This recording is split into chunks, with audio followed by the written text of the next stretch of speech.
Namaskar and welcome to a video where I go into last minute tips of ISI MSQE. Firstly, let me share the pattern for MSQE examination, which is due to happen on 20th of September. First part is the PEA part and the second is the PEB part.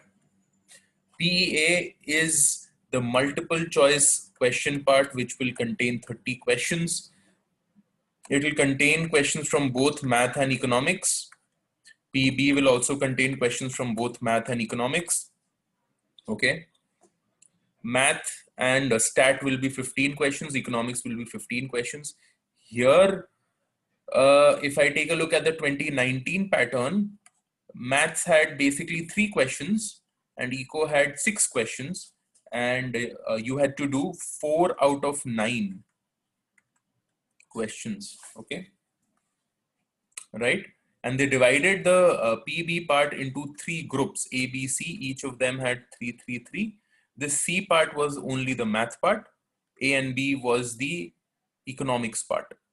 So you have to do basically 1, 1, 1 from each, and the other one can be from any of the 3 groups. Very simple.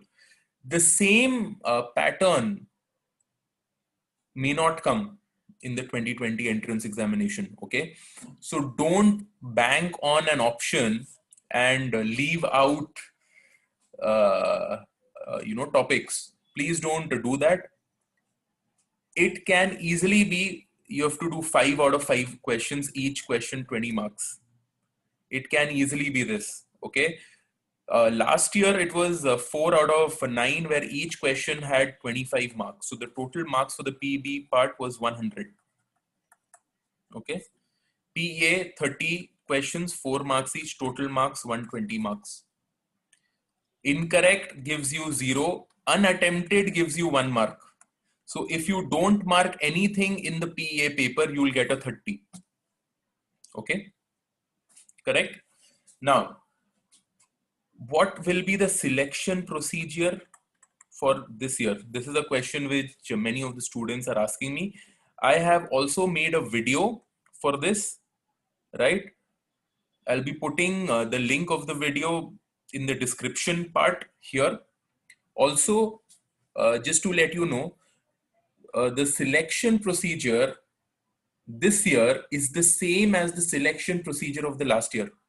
So the interview selection procedure of the last year is the same as the final list procedure of this year.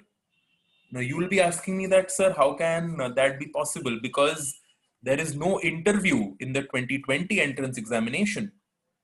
What they'll be looking to do is, earlier, last year, they were taking out 36 in the merit list for ISI Kolkata, and for ISI Delhi, they were taking out for the interview about 54 students. Okay. This year, they'll take out the same list. They'll treat the first 18 as the first preference. 19 onwards, this will all be waiting list. Here 28 onwards, it will all be waiting list. So if they leave, then the 19th person will get, and the 20th will get, so on and so forth. You have to aim to be in the first 18. As simple as that. As simple as that. Okay. Here similarly, you'll have to aim to be in the first 27, because a student getting into ISI usually will take it up. And the waiting list will not go very far, maximum 1 or 2. Okay. So just to let you know what were the cutoffs of the last year. So the cutoff of the last year is on your screen here. So this is the general category cutoff, which we had. PEA cutoff was 66. So we can expect a 66 out of 120 as the cutoff of this year also, if the difficulty is the same. So my guess is that the cutoff will not go beyond 75. It will be less than or equal to 75. Okay. Similarly, if I calculate, if I got 66 in the PA part, I would require a 51 in the PB part in order to clear this cutoff. Okay, correct. So I basically need a 66 and a 51 to clear the cutoff as per the last year. This year, it can be at max 75 for PA, depending on the difficulty of the paper, and for PB it can go at max to 60. Okay, now this is the cutoff for being in the top 36 and the top 54 for Kolkata and Delhi, right? In order to get in the top 18 for Kolkata and in order to get into the top 27 for Delhi, you have to aim to get about 85 in the PEA part, and in the PB part, aim to get about 70. If you score this, you should get into ISI Kolkata or ISI Delhi. Okay. Usually the Kolkata cutoff is a little lower than the ISI Delhi cutoff. Okay.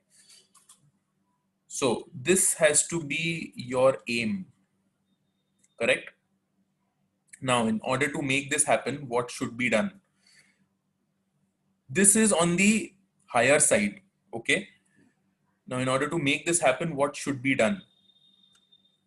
PEA part, 30 questions. You should attempt about 24 questions with good accuracy. So 24 questions, 21 correct, 3 incorrect, and 6 unattempted will give you a net score of 90, which should be relatively comfortable. Even if you get 20 correct, 4 incorrect, then also you get a net score of 86, which is above the 85 which I shared earlier. So your aim has to be to attempt about 23 to 24 questions in the PEA part. And in the PB part, if I take a look at the previous year, so 4 into 25 questions, 100 marks. In the 2019 paper, 2 questions were repetitions. So 2 into 25, 50 marks were basically coming from the past papers.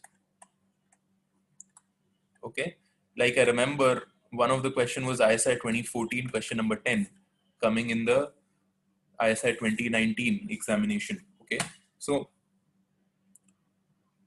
obviously it's a given that all of you will be doing the past papers absolutely thoroughly. I can't overemphasize how important the past papers are.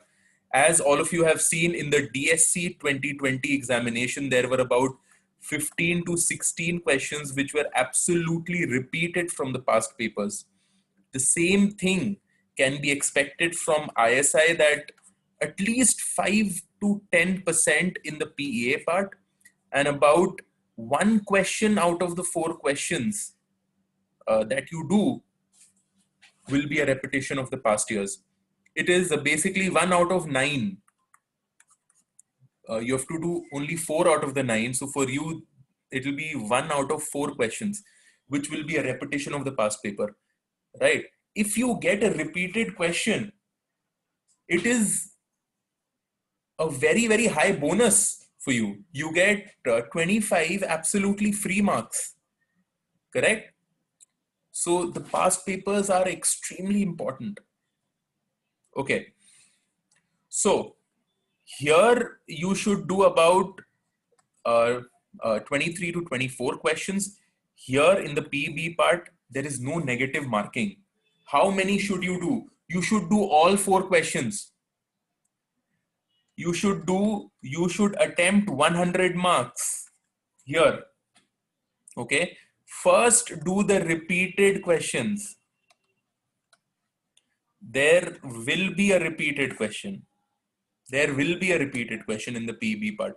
First, do the repeated questions Then you do the questions where you think that is relatively easy for you basis the topic. Okay, correct? But do the entire 100 marks. You are not supposed to leave out on anything. Don't think, acha, I have to get 70, so I'll do only 3 questions out of 4 questions. Why, Baba? There is no negative marking. So attempt everything. Attempt everything. And ISI is not looking for a descriptive answer. It is looking for a to the point answer. Even if you write only half a page for 25 marks, it may be enough. You will get 25 out of 25. They are not looking for, let us assume dot dot dot dot dot, and you continue on with an essay or a story. They are not looking at any stories. If you write any stories in the PB part, you will get penalized. ISI examiners don't have any time to read any story. Okay, save them the time and write to the point answers. Okay, so PA do 23 to 24 questions, PB do all of them. First do the repeated questions, then pick the easy topics for you, and then do it. At the end, I only want to share one thing. Please do the past papers properly. I can't overemphasize.